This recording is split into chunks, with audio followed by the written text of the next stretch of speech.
Hey, in this video, we're going to solve rational inequalities, less thans or greater thans with rational expressions or fractions. And the way we're going to do this is we're going to use what's called a test point method. So we're going to treat the inequality like an equation to find critical values, and then we're going to use test points on a number line between those critical values to figure out which intervals make the inequality true. Let's get into it. Let's solve the rational inequality x minus 2 over x squared minus 36 is greater than 0. And I chose a simple one to get started. The reason I'm telling you it's simple is because the right-hand side is already 0, and the left-hand side has a single fraction. Those are things we like. Now, my goal is to figure out when this left-hand side is greater than 0. When is the left-hand side positive? That's what I'm looking for, okay? And I'm trying to figure out the x values that make that true. So what I'm going to do is treat this like an equation and ask myself, okay, I need to figure out the excluded values. So, if I think about the left side, I can factor that denominator x squared minus 36 as x plus 6 times x minus 6. And I can see from this that negative 6 and positive 6 will make the denominator 0. So those are excluded values, negative 6 and positive 6. I don't want x to equal those. And then my numerator, to make it 0, is x equals 2. So that's not, I can have 0 on the top. Now, I'm not saying that's the solution to the inequality. I'm just saying these three values are my critical values. Values that make the top or the bottom 0 are critical values because they are important numbers on the number line when we start to figure out which parts of the number line or which intervals on the number line make the inequality true. So let's set up our number line, cut at those critical values, and see what we can find. So these are x values. I need to cut it in order. So negative 6 is the first of those three values that occurs, and then 2, and then 6. And I already know I need to figure out what happens to the left-hand side for the x values I'm going to have here. So up above x, I'll write left-hand side and kind of keep track of what happens. We already know that when x is negative 6, the left-hand side, this fraction, is undefined. So I'm going to put a u there. If x is 2, the numerator is 0, and we know that when the numerator of a fraction is 0, the whole fraction is 0. When x is 6, the denominator is 0, so the left-hand side is undefined. So what I've done is I've cut my number line at these critical places, these key places, and now I need to look at, all right, what happens to the left-hand side in between those critical values? So what I mentioned before is using test points. So I'm going to pick an x value in each of these intervals to plug in to the left-hand side and see what I get. So for example, between negative 6 and 2, I would plug in 0. And if I plug in 0, the top is going to be negative. 0 minus 2 is negative. The bottom left, 0 plus 6 is positive. The bottom right, 0 minus 6 is negative. So the bottom is a positive times a negative, which is negative, and a negative divided by a negative is a positive. So the left-hand side is positive when x is between negative 6 and 2. Now, what I'm interested in, when is the left-hand side positive anyway? So the left-hand side is positive here. So I definitely am going to include all of those x values between negative 6 and 2 in my solution set. Okay. Now, I'm going to move a little quicker now. You can use a calculator to plug these values in, or you can do it mentally like I've done it here. On the ends, I always like to use extreme values, so I'm going to use negative 1,000 and positive 1,000 for my test points. And then between 2 and 6, maybe I'll just use 3. All right, if I plug in negative 1,000, we get a negative over a negative times a negative. That all simplifies to be a negative. So I'm not going to shade this interval because I want the intervals that are greater than 0. If I plug in 3, I get a positive over a positive times a negative, so that's negative. And if I plug in 1,000, I get a positive over a positive times a positive, which is a positive. And so I do want to shade all the x values bigger than 6. Now we have to look at the critical values themselves. Negative 6, if I plug that in, I get undefined. That is not positive. So I don't want to include that, so I'll barricade it with this open circle. If x is 2, I get equal to 0. That is not greater than 0. So I don't want to include 2 in my solution either. And 6, I get undefined. I don't want to include that. So my solution, the x values that make this true, are in the intervals negative 6 to 2 or 6 to infinity. And since it's this interval or this interval, I put a union between those. And that is my solution to the inequality. These are all the x values that make this inequality true. Now that was a nice one, again, because we had 0 on one side and a single fraction on the left side. Let's try some variations of this. Okay, let's look at x plus 9 over x plus 7 is less than or equal to negative 4. Now, this one almost looks as nice as the last one, and you're just saying, well, negative 4 is not 0. That's actually a big problem because the technique we're using has us check the sign, positive or negative, to get our solution set. And that's why we need to know where 0 is important, because 0 separates the positives from the negatives. So what we have to do is add this 4 over to get a 0 on the right side.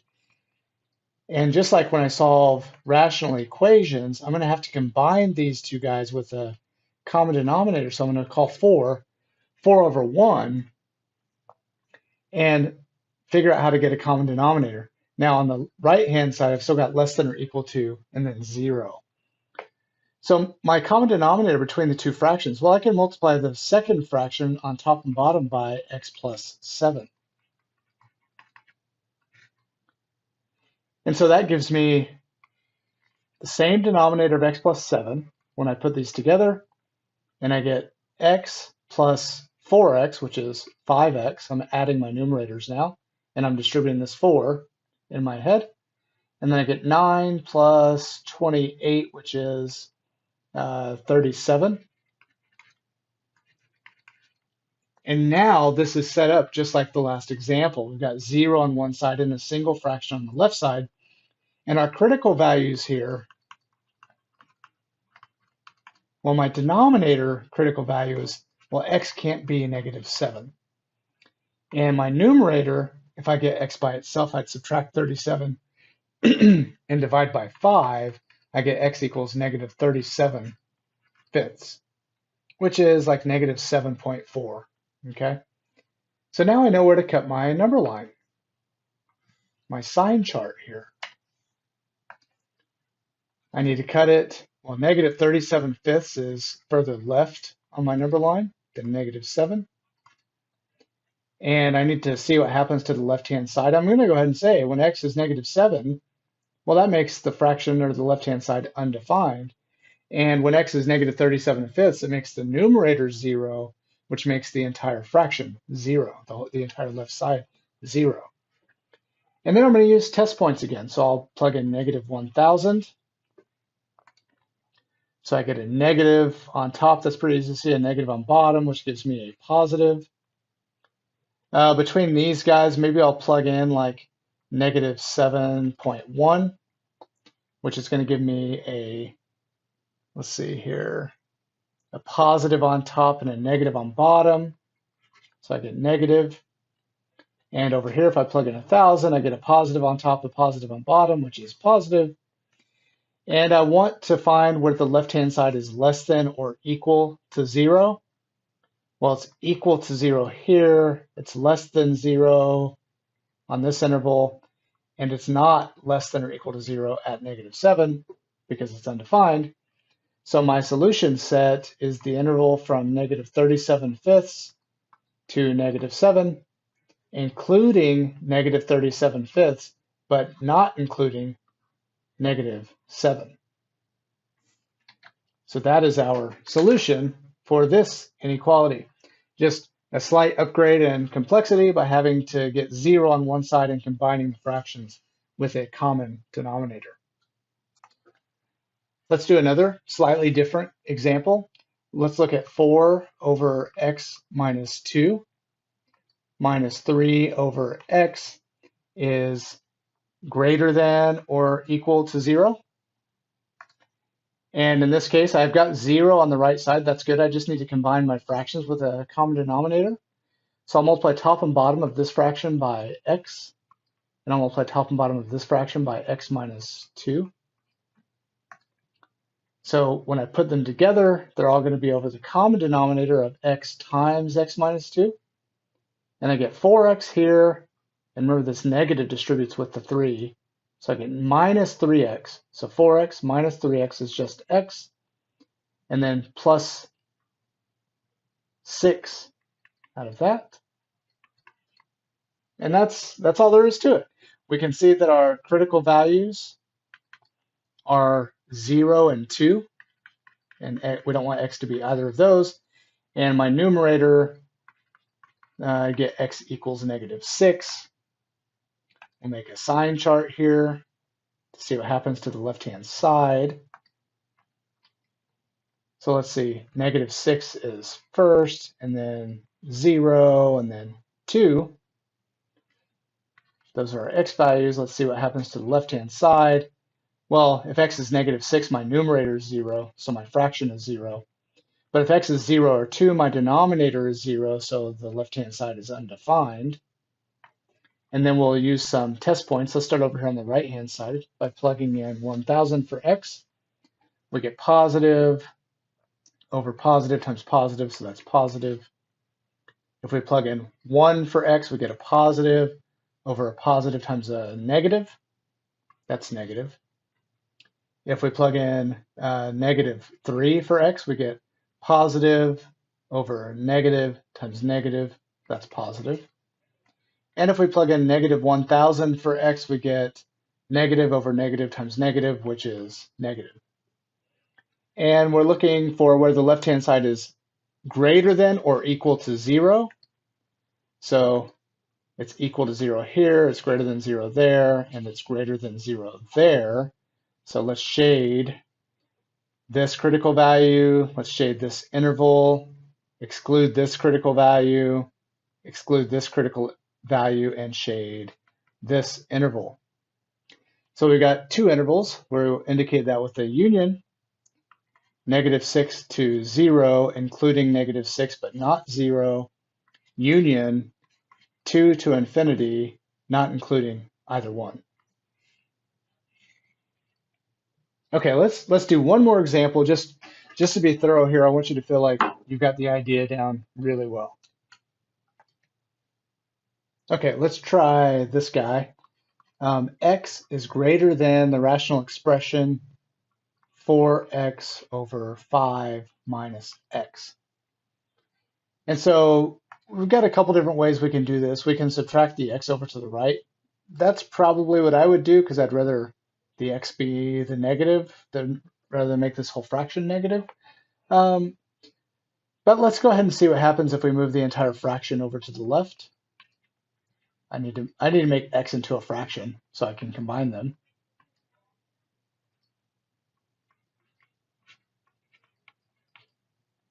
And I'm just going to mention some things here.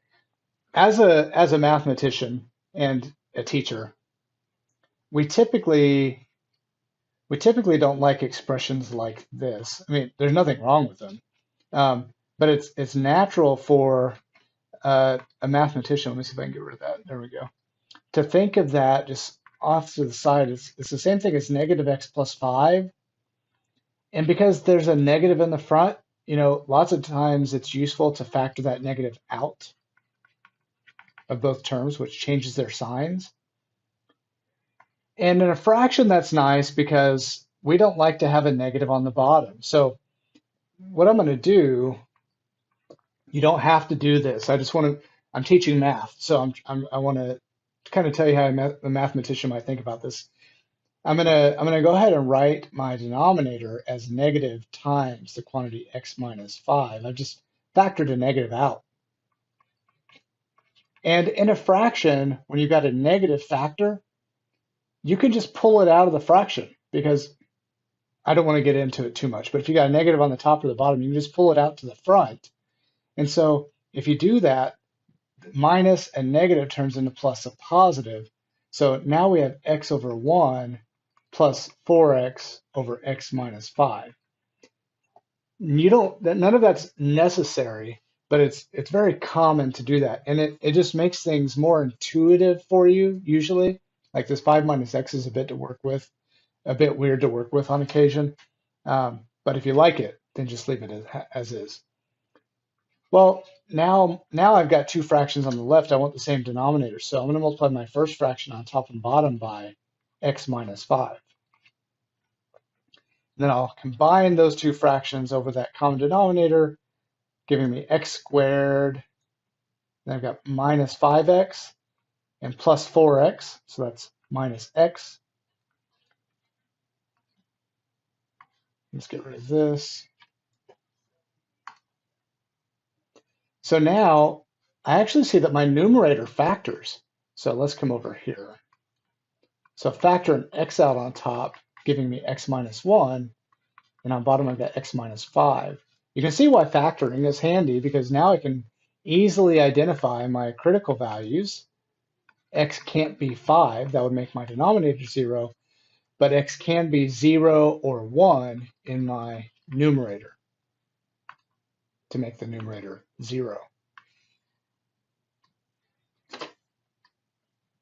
So let's cut our number line at 0, 1, and 5 and see what happens to the left-hand side. Well, if x is 5, the denominator is 0, so the left-hand side is undefined. And if x is 0 or 1, the numerator is 0, so the left-hand side equals 0. And then let's start over here on the right with our test points. Let's plug in 1,000 on the left-hand side. We get a positive times a positive over a positive, which simplifies to a positive. Let's plug in 3 here. We get positive times positive over negative. That's negative. Let's plug in 0.5 here. We get positive times negative over negative, which is a positive. And then finally, let's plug in negative 1,000. We get a negative times a negative over a negative, which is negative. And we're looking for the intervals that make the left-hand side positive.